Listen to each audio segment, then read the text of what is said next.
E aí, pessoal, vamos fazer agora as questões sobre os atos processuais. Então, vimos os atos processuais e agora verificaremos como que a banca cobra, as bancas cobram esse tema.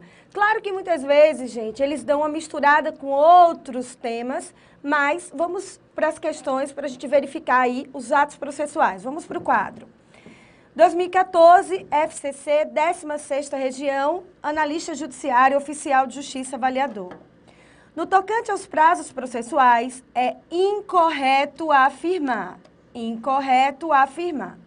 A. O reclamado poderá aduzir sua defesa oralmente em audiência no prazo de 20 minutos. B. Para a realização de audiência, deverá haver um interregno de, no mínimo, 10 dias após o recebimento da reclamação trabalhista pelo reclamado. C. Após garantido o juízo, o prazo para oposição de embargos de execução é de 5 dias. D. Nos despachos para a prática de ato processual pela parte, sem que o juiz fixe o prazo, este será de 5 dias. E pelo princípio da celeridade processual, não se aplicam os prazos em dobro quando houver lides consortes com diferentes procuradores no processo do trabalho. Já sabe a resposta, gente? Então, incorreta. Vamos verificar qual é a incorreta. A letra A está correta? Tá, sim. Verificamos que a contestação, como regra, pela CLT, ela é apresentada de forma verbal em audiência. Eu falei para vocês que, na maioria das vezes, nós apresentamos de forma escrita. No entanto, para o seu concurso objetivo, prova objetiva, nós temos que lembrar sempre do artigo 847 da CLT, que vai dizer que a defesa será apresentada de forma verbal em audiência no prazo de 20 minutos. Então, o réu, após a frustração da conciliação, apresentará a sua defesa em 20 minutos. Essa informação é de grande valia para nós, pessoal. Primeiro o juiz faz a proposta de acordo, depois, se essa proposta ela é frustrada, não houver acordo, aí sim o réu, o reclamado, apresenta a sua defesa em 20 minutos. Pela letra da CLT, em 20 minutos de forma verbal, pelo nosso costume na vida real, na vida prática, de modo escrito. Então, essa aqui estaria correta de acordo com o artigo 847. Para a realização de audiência, deverá haver um interregno de, no mínimo, 10 dias após o recebimento. Isso está certo ou está errado? Está errado. Por quê, pessoal? Quando tem aqui uma... Então, pessoal, quando uma reclamação trabalhista é ajuizada e distribuída, nós vimos que naquelas localidades em que houver mais de uma vara, haverá distribuição. Então, quando é a distribuição, o diretor de secretaria tem 48 horas para enviar a notificação postal para o réu. Notificação postal para o réu. Essa notificação, gente, ela vai de modo postal para o réu e ela deverá ser recebida no interregno de, no mínimo, 5 dias antes da audiência. É o que a gente conhece como quinquídio legal. Então, entre o recebimento da notificação postal e a realização da audiência, haverá um prazo de, no mínimo, 5 dias para o acontecimento da audiência. Para que servem esses 5 dias, gente? Para que o réu, para que o reclamado, faça ali a sua defesa. Veja qual vai ser a tese da sua defesa. Então, a lei, no artigo 841, vai dizer que o réu receberá, o reclamado receberá essa notificação no mínimo 5 dias antes antes da realização da audiência. Nós conhecemos como quinquídio legal. Então, se cair assim na prova, quinquídio legal, pode também colocar como correto. 5 dias antes da audiência, beleza? Então, teve a notificação, ele receberá em 5 dias. Não esqueçam também da súmula 16 do TST. Essa súmula vai dizer que presume-se recebida a notificação postal pelo destinatário 48 horas após a sua postagem. Então, a partir do momento que o judiciário envia essa notificação postal, para o destinatário, né, com carta de franquia, ou seja, com a carta com aviso de recebimento, presume-se recebida 48 horas após a sua postagem, tá? Agora vejam, eu falei para vocês que se no polo dessa ação tiver pessoa que tenha prerrogativa de prazo, administração pública, direta, fundacional ou autárquica, que não tenha conotação de lucro, que não tenha cunho econômico, de acordo com o Decreto-Lei 779 de 69, elas terão quádruplo para contestar e dobro para recorrer.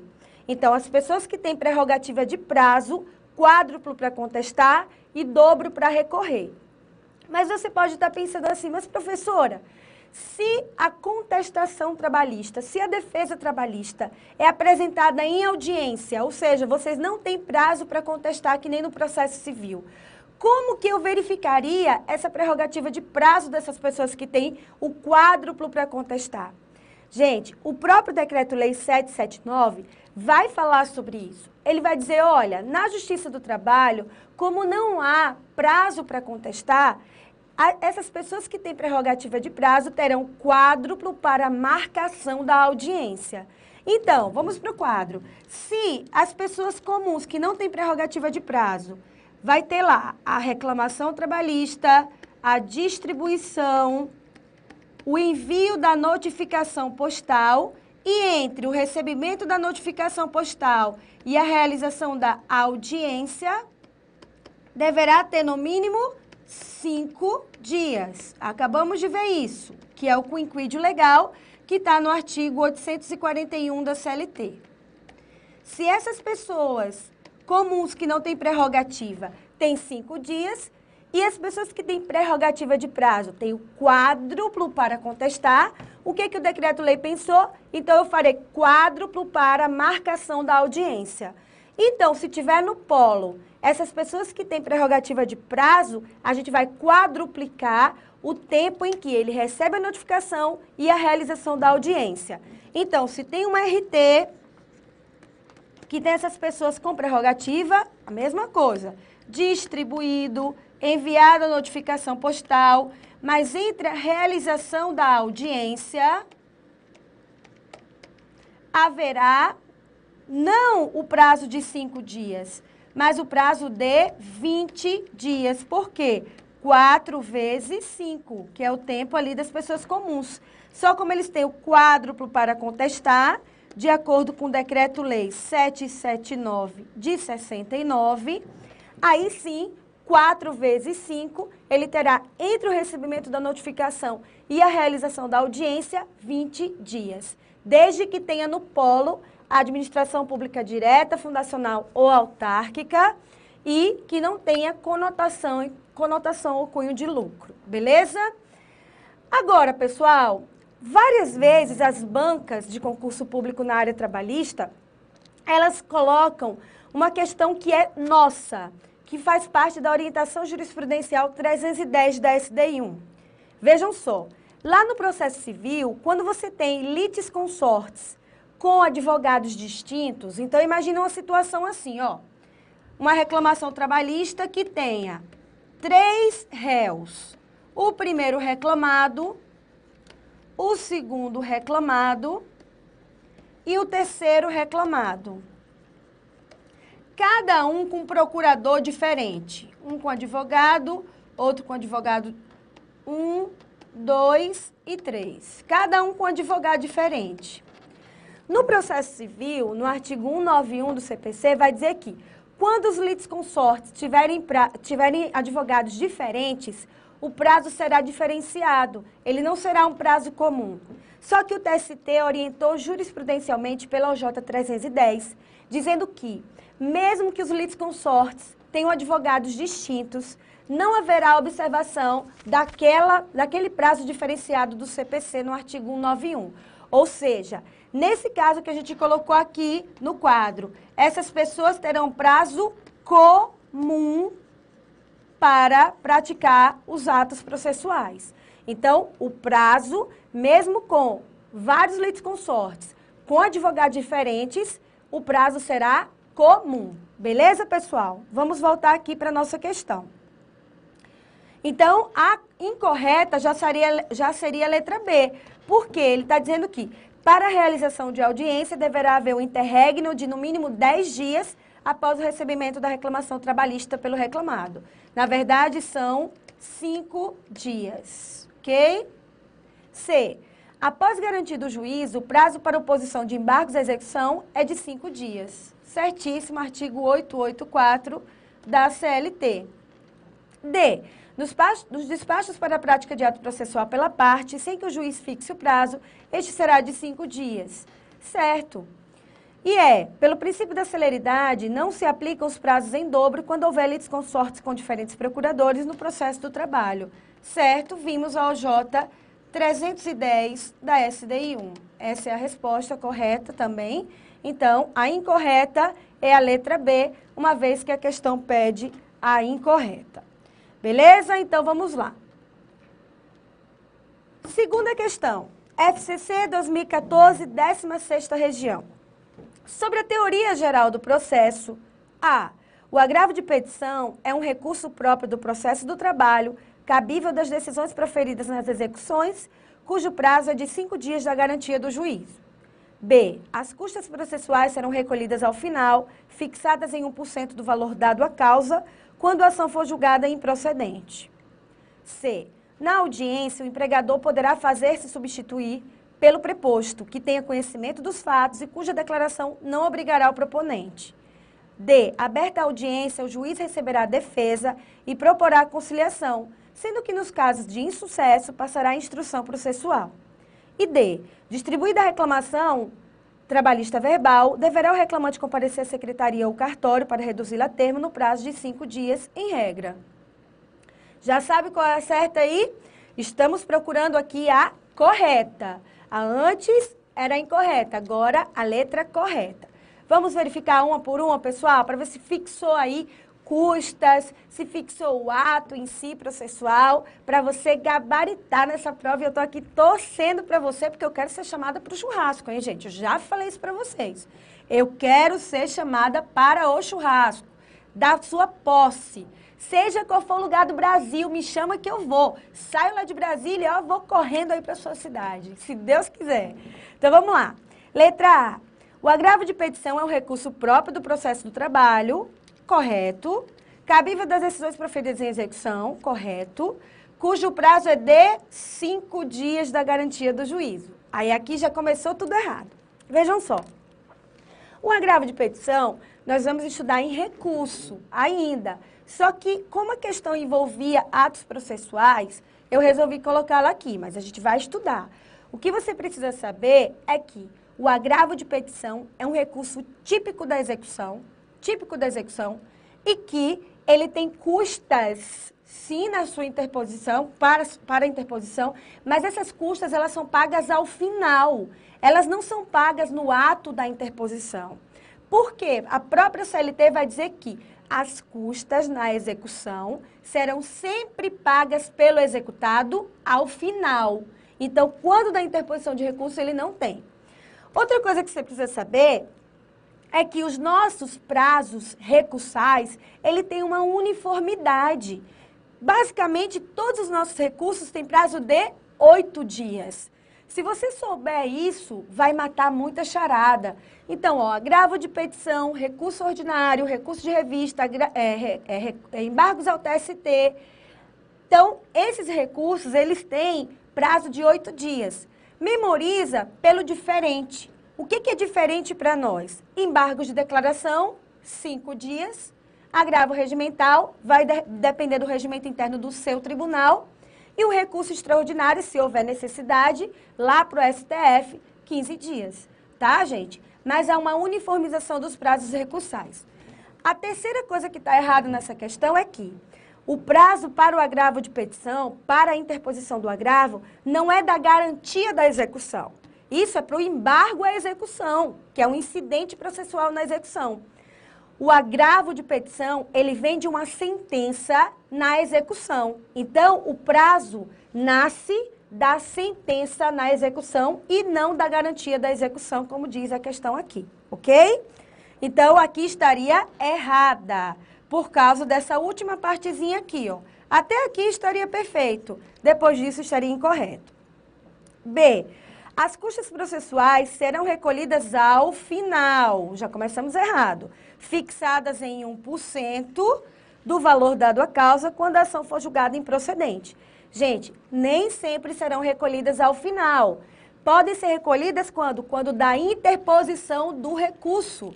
Falamos sobre isso. Quando vai interpor um recurso, é necessário fazer o preparo, que nós vamos estudar lá em pressupostos recursais, que é composto por custas e depósito recursal. Então, não é paga somente ao final.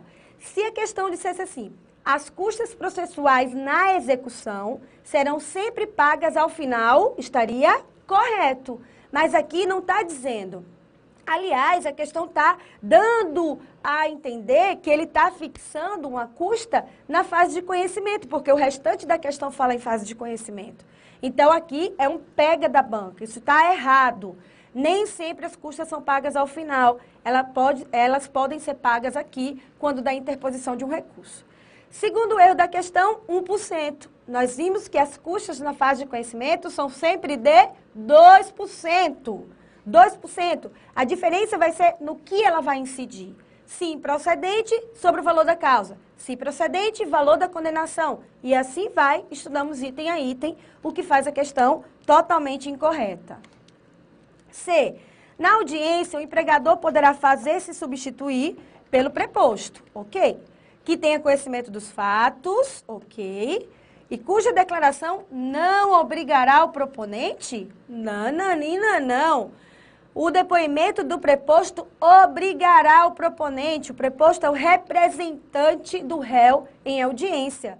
Vimos que está no artigo 843 da CLT e a súmula 377, que vai dizer quem pode ser o preposto. Agora, o depoimento dele obrigará, sim, a declaração dele obrigará, sim, o proponente. D. Aberta a audiência, o juiz receberá a defesa e proporá conciliação? Não.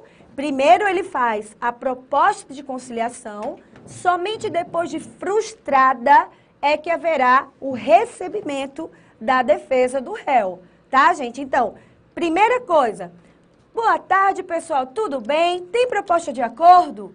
Não, excelência, não tem proposta de acordo. Então, me dá aqui sua defesa e vamos prosseguir. Nós falamos lá em princípios que a conciliação, gente, é muito arraigada em nós. Está lá no artigo 764 da CLT.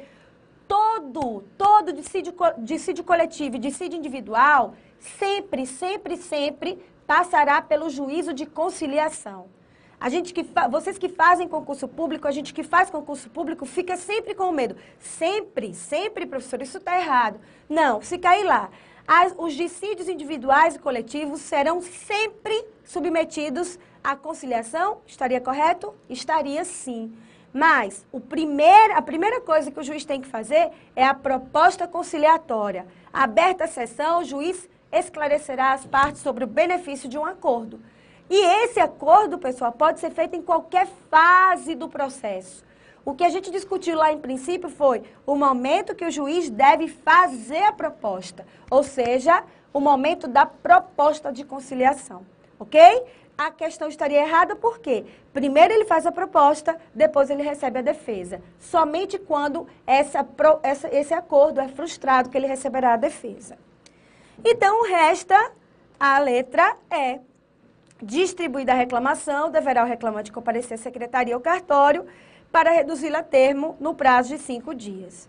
Gente, a reclamação, ela pode ser verbal ou escrita. Quando ela é verbal, a gente usa, além do 840 da CLT, o artigo 786 e o artigo 731.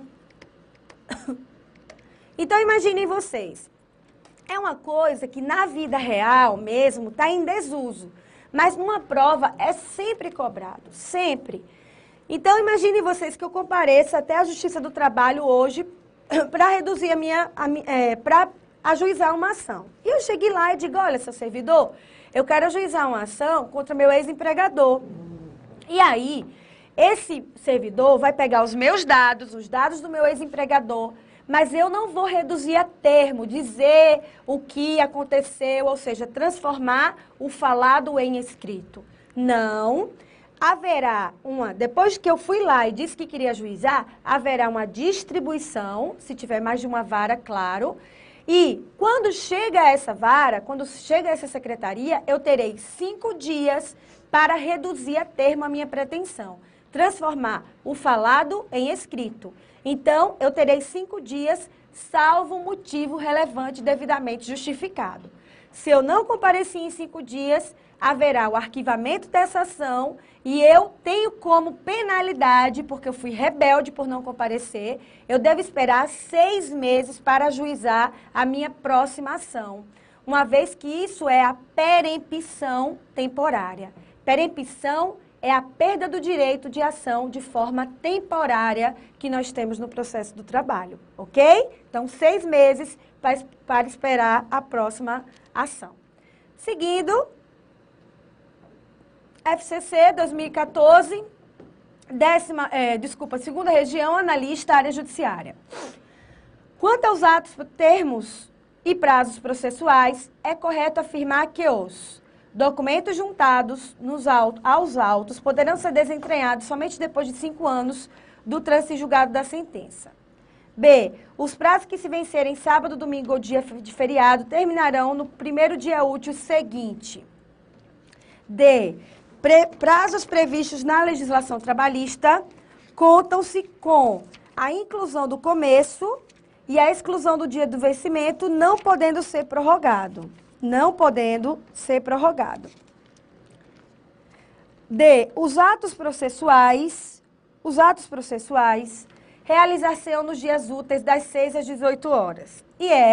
Atos processuais serão sempre públicos porque todos os cidadãos têm livre acesso ao Poder Judiciário. Então, vamos lá.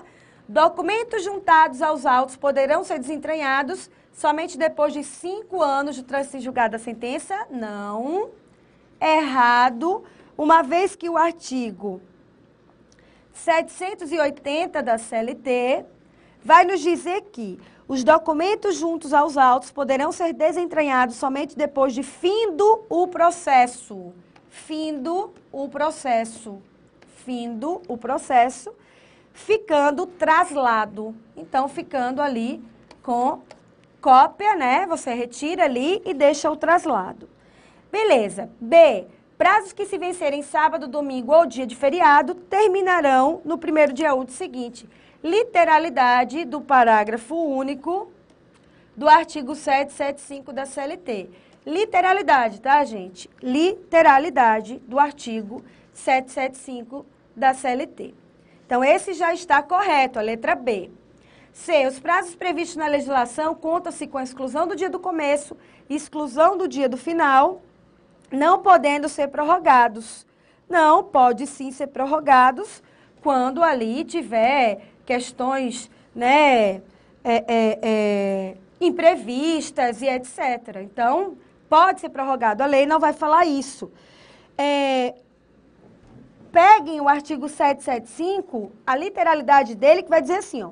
Os prazos estabelecidos neste título contam-se com a exclusão do dia do começo e inclusão do dia do vencimento e são contínuos e irreleváveis, podendo, entretanto, ser prorrogados pelo tempo estritamente necessário, pelo juiz ou tribunal ou em virtude de força maior, devidamente comprovada, o que faz a questão errada.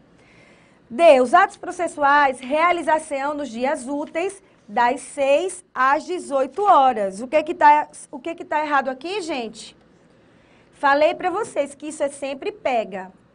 Atos processuais das 6 horas às 20 horas. Isso está no artigo 770 da CLT. Lógico, retirando a observação do PJE, lógico, né, que é até 24 horas. Mas aqui, ele será realizado, os atos processuais, das 6 às 20. Eu falei para vocês que a banca sempre quer confundir com as audiências, que é das 8 às 18 horas. E são pegas sempre, a banca sempre coloca isso. Então, estaria incorreta por causa do artigo 770 da CLT. Vejam só, aqui diz assim, atos processuais serão sempre públicos? Não serão sempre públicos. O próprio artigo 770 vai dizer, os atos serão públicos, salvo quando o contrário determinar o interesse social. O interesse social. Olha, pessoal, já caiu na prova que era o interesse do juiz. Isso sempre cai. Ah, salvo o interesse do juiz. Não é. Salvo o interesse do judiciário. Não é. Salvo o interesse social. Existem questões no processo do trabalho, são raras, mas existem muitas questões, gente, que ferem tantas coisas que é preferível ali ter um segredo de justiça por conta do interesse social, né, do que abrir de forma pública determinadas situações, né? Nós temos várias situações que são abertas ao público, que nós vimos diuturnamente na Justiça do Trabalho, em notícias do TST. Gente, já teve empresa que foi condenada porque fazia rodízio para gravidez. A mulher tinha que pedir ao chefe para engravidar. E isso é verdade, isso não faz tempo. Ô chefe, eu estou no tempo aí de engravidar, tinha que pedir empresa, não é empresa pequena, é empresa grande. Então, tinha que ir lá pedir. Tantas e tantas vezes, empresas são condenadas, empresas grandes, multinacionais, por pressão para venda ali. Tem empresas grandes aqui no Brasil, e eu tenho todas as notícias do TST nesse sentido, basicamente todas, que coloca, quando o empregado não bate a meta, coloca aí um caixão em tamanho real, para ele passar ali não sei quantas horas, para dizer, olha, ali morreu alguém. Fazem fotos deles com cocô na mão. Isso é verdade, gente. Fazem vale garota de programa. É isso que vocês estão ouvindo mesmo. Uma grande empresa no Brasil colocou para instigar as metas vale garota de programa. E um dos empregados, evangélico, casado, foi amarrado, é isso que você está ouvindo, sim, é isso mesmo, amarrado na cadeira e a stripper lá fazendo a sua performance, tirando a roupa, e foi ele que ajuizou a ação trabalhista, né? Então, e ele disse na ação dele, olha, a maioria dos empregados lá iam para determinado local porque recebiam vale garota de programa da empresa. E eu não estou falando de empresinha não, viu? Pequenininha ali do meio da rua, não. Estou falando de uma empresa enorme, multinacional. Então, se acontecer esses casos, óbvio que eu estou falando para vocês, não são sigilosos, não são segredo de justiça. Pode botar na internet o que você acha. Mas existem sim alguns casos que, por interesse social ali, existe a necessidade de colocar em segredo de justiça. Então, nossa última questão, vamos lá. FCC 2014, 16ª região. No tocante aos prazos processuais, é incorreto afirmar: A. O reclamado poderá aduzir sua defesa oralmente em audiência no prazo de 20 minutos. B. Para a realização da audiência, deverá haver um interregno de no mínimo 10 dias para o recebimento da reclamação. C. Após garantido o juízo, o prazo para oposição de embargos é de 5 dias. D. Os despachos para a prática de ato processual pela parte, sem que o juiz fixe o prazo, será de 5 dias. E pelo princípio da celeridade, não se aplicam os prazos em dobro quando houver litisconsortes com diferentes procuradores no processo de trabalho. Ah, gente, essa daqui nós fizemos. Essa questão aqui do incorreto, lembram disso? Essa aqui nós já fizemos. E essa aqui é a questão errada, é a letra B, que eu expliquei para vocês sobre a notificação postal em 5 dias para a realização da audiência. Então, essa daqui nós fizemos, beleza? Então, é isso, gente. Essas questões são mais para vocês fixarem a matéria e verificarem como que a banca, ela cobra, né? A banca realmente cobra atos processuais de forma bem recorrente nas provas trabalhistas. Até mais, até a próxima aula.